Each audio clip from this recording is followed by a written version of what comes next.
مفتی صاحب عمرے پر جانے کا طریقہ اور احکامات بیان فرما دیں۔ بہت آسان ہے عمرہ کرنا۔ دیکھو عمرے کے جو رکن ہے نا، کسی بھی عبادت کی جو بیسک چیز ہوتی ہے وہ اس کے ارکان ہوتے ہیں۔ ان ارکان کے بغیر اس عبادت کا تصور ممکن نہیں ہے۔ جیسے نماز میں قیام، رکوع، سجدہ، یہ نماز کے ارکان ہیں، تو ایسے ہی عمرے کا جو رکن ہے نا وہ ہے طواف۔ وہ کیا ہے؟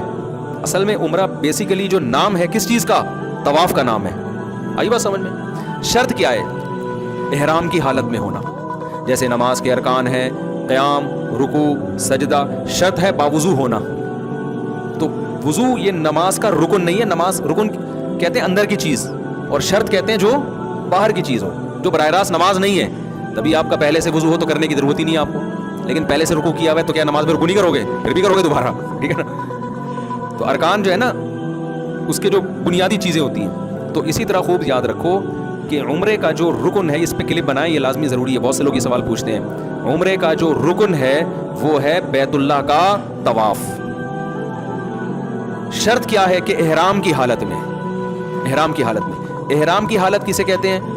احرام اس چادر کا نام نہیں ہے جو آپ نے اڑی ہوئی ہوتی ہے، خوب سمجھ لیں۔ سمجھ میں آ رہی ہے بات؟ جیسے ہم تکبیر تحریمہ جب نماز کے لیے ہم قبلے کی طرف رخ کر کے اللہ اکبر کہتے ہیں اور ہاتھ باندھ لیتے ہیں، اللہ اکبر کی راہ پر پہنچتے ہی آپ نماز میں داخل۔ اب راہ پر پہنچتے ہی آپ پر نماز کی پابندیاں عائد ہو جاتی ہیں۔ اب آپ کسی سے بات نہیں کر سکتے، کھانا پینا نہیں کر سکتے، قبلے سے اپنے سینے کو پھیر نہیں سکتے۔ تو احرام نماز کے اندر بھی ہو گیا کہ نہیں ہو گیا؟ یہ کس طرح سے ہوگا؟ اللہ اکبر کہنے سے۔ تو اسی طرح یاد رکھو عمرے میں جب احرام میں داخل ہوتے ہیں یا حج میں بھی، تو اس کا طریقہ یہ ہے کہ لبیک اللہم لبیک لا شریک لک لبیک ان الحمد والنعمت لک والملک لا شریک لک، یہ الفاظ کہے جائیں عمرے کی نیت یا حج کی نیت سے۔ حج کی نیت ہے تو اللہم انی ارید الحج، اے اللہ میں حج کا ارادہ کرتا ہوں، فتقبلہ منی ویسرہ لی، اردو میں کہتے ہیں، اس کو قبول بھی کر اور آسان بھی کر، اردو میں بھی کہتے ہیں۔ تو یہ الفاظ کہتے ہی آپ احرام میں آ گئے، چاہے آپ نے پینٹ شرٹ پہنی ہوئی ہو، اس میں چادروں کا ہونا ضروری نہیں ہے۔ اور عمرے کی نیت سے کہے تو آپ عمرے کے احرام میں آ گئے، چاہے آپ حرم کے اندر ہوں یا حرم سے باہر ہوں، میقات کے اندر ہوں میقات سے باہر ہوں۔ اب احرام میں آنے کے بعد احرام کی پابندیاں شروع ہو جائیں گی۔ ان پابندیوں میں سے ایک پابندی ہے کہ سلا ہوا لباس نہیں پہن سکتے، اس لیے پہلے سے سلا ہوا لباس اتار لیا جاتا ہے، کیونکہ جب لبیک اللہم لبیک ختم کریں گے نا عمرے کی نیت سے تو فوراً احرام میں تو آپ سلا ہوا لباس تو پہنا ہوا ہے نا آپ نے، تو گناہ ہوگا آپ کو۔ اس گناہ سے بچنے کے لیے کیا کیا جاتا ہے بھائی؟ سلا ہوا لباس پہلے اتارا جاتا ہے، احرام کی نیت بعد میں کی جاتی ہے۔ تو احرام نام ہے احرام کی نیت سے تلبیہ پڑھنا۔ اس حالت میں جو آپ آ جاتے ہو نا، اس حالت کو احرام کی حالت کہا جاتا ہے۔ ان چادروں کو احرام نہیں کہا جاتا، وہ چادریں جو ہیں احرام کا حصہ ہیں، یعنی احرام کی پابندیوں میں سے ایک پابندی، اور وہ چادریں بھی نہیں ہیں۔ اصل حکم یہ ہے کہ سلا ہوا کپڑا نہیں پہننا۔ اب ظاہر ہے سلا ہوا کپڑا تو نہیں پہنیں گے تو اب کیا کریں؟ پھر تو کچھ تو پہننا ہے نا۔ تو وہ جو کچھ پہننا ہے وہ احرام میں داخل نہیں ہے، وہ کچھ پہننا وہ اس کا شرم و حیا سے تعلق ہے، صحیح ہے نا، کہ بھائی سلا ہوا نہیں پہننا۔ یہی وجہ ہے کہ میں اس لیے بتا رہا ہوں کہ بعض لوگ احرام باندھ کے واش روم جا رہے ہیں تو ان کو وہ چادریں اتارنی پڑتی ہیں، واش روم سے فون کر رہے ہوتے ہیں مفتی صاحب میں احرام کی حالت میں چادر اتار سکتا ہوں؟ تو میں ان سے پھر کہتا ہوں بھائی یہ چادر احرام نہیں ہے، یہ تو آپ اتار لیں چادر۔ یہ تو پہنی اس لیے جاتی ہے تاکہ لوگ آپ کے، اچھا نہیں ہے نا، یہ بری بات ہو جائے گی، خود سوچو، تنہائی میں بیٹھ کے کبھی غور کرنا میں کیا کہہ رہا ہوں، اچھی بات ہے یہ۔ تو جسم تو چھپانا ہے نا اپنا، تو اس کے لیے یہ کیا جاتا ہے، تو اس میں چادریں داخل نہیں ہیں۔ دوسری بات یہ کہ اس احرام اگر آپ مکہ جا رہے ہیں، کسی بھی نیت سے مکہ جا رہے ہیں، میقات سے باہر سے، جیسے کراچی سے، طائف سے، مدینہ سے، تو اسلام کا حکم یہ ہے کہ آپ میقات بغیر احرام کے کراس نہیں کر سکتے۔ تو وہ ایک الگ چیز ہے، وہ کیا ہے؟ اس کا عمرے سے تعلق نہیں ہے، بلکہ اس کا اس سے تعلق ہے کہ آپ نے عمرے کی نیت کر کے میقات میں احرام باندھا کیوں نہیں، آپ نے عمرہ کیا کیوں نہیں؟ تو عمرہ نہ کرنے کی وجہ سے آپ پہ دم واجب ہوتا ہے، تو اب اس کا عمرے سے براہ راست تعلق نہیں ہے، بلکہ وہ یہ ہے کہ مثال کے طور پر شریعت آپ کو حکم دے کہ فلاں وقت میں نماز پڑھو، نہیں پڑھے تو یہ سزا ہے آپ کی۔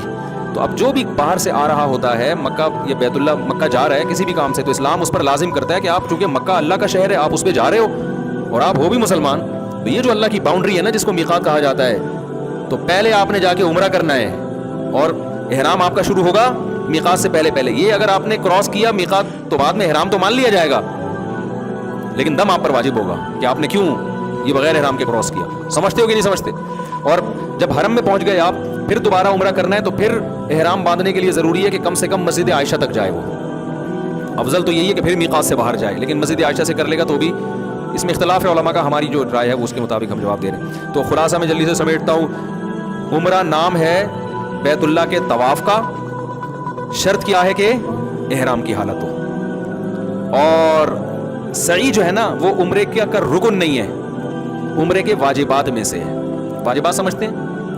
یعنی اگر سعی نہیں کریں گے آپ نے طواف کرنے کے بعد تو گناہگار ہوں گے اور دم دینا پڑے گا آپ کو. دیکھو رکن چھوٹ جائے نا تو چیز کا وجود ہی نہیں ہوتا. کرتے ہیں سجدہ کرتے ہیں, یہ ارکان ہے نا. رکوع چھوٹ جائے, سجدہ چھوٹ جائے تو سجدہ صاحب سے نماز نہیں ہوگی, کیونکہ نماز کا رکن ہی نہیں پایا جا رہا. لیکن اگر آپ نے یہ تمام چیزیں کر لیں, التحیات کے بعد غلطی سے درود شریف پڑھ لیا, اٹھنے میں تاخیر ہو گئی, تو ارکان تو پھر بھی پورے ہو رہے ہیں نا. تو ان غلطیوں کی وجہ سے کیا لازم ہوگا؟ سجدہ صاحب. تو جب آپ گئے احرام کی شرط پوری کر کے آپ نے بیت اللہ کا طواف کیا, اس طواف کے نتیجے میں آپ کا عمرہ ہو گیا. سعی یہ عمرے کے واجبات میں سے ہے. آپ اگر نہیں کریں گے تو گناہگار ہوں گے, لیکن عمرہ آپ کا ہو جائے گا. آپ پر دم واجب ہوگا, لیکن طواف ہی چھوڑ دیا آپ نے تو دم سے عمرہ نہیں ہو جائے گا, پھر تو کیا ہی نہیں آپ نے عمرہ. تو اس میں جو مرکزی حیثیت ہے وہ بیت اللہ کو ہے. آپ جو جاتے ہیں بیت اللہ کے طواف کرنے کے لیے جاتے ہیں. اصل میں حج کس کا نام ہے؟ حج میں 2 ارکان ہیں, عمرے میں کتنے ہیں؟ تو اس لیے کچھ بھی نہ ہونا تو آخری درجہ یہ کہ احرام باندھ کے طواف کر لے آدمی ہر قیمت پہ, بس عمرہ ہو گیا اس کا. باقی چیزوں کی تلافی دم سے ہو جائے گی, جانور ذبح کرنے سے. تو حج میں بھی یاد رکھو 2 کام حج کے ارکان میں سے ہیں, وہ نہیں ہوں گے تو حج نہیں ہوگا آپ کا. 2 کام کر لیے نا تو حج ہو گیا, باقی تمام چیزوں کی تلافی دم کے ذریعے ہو جائے گی. تو ایک ہے اس میں طواف زیارت جو بقرعید کے دنوں میں ہوتا ہے, سمجھتے ہو؟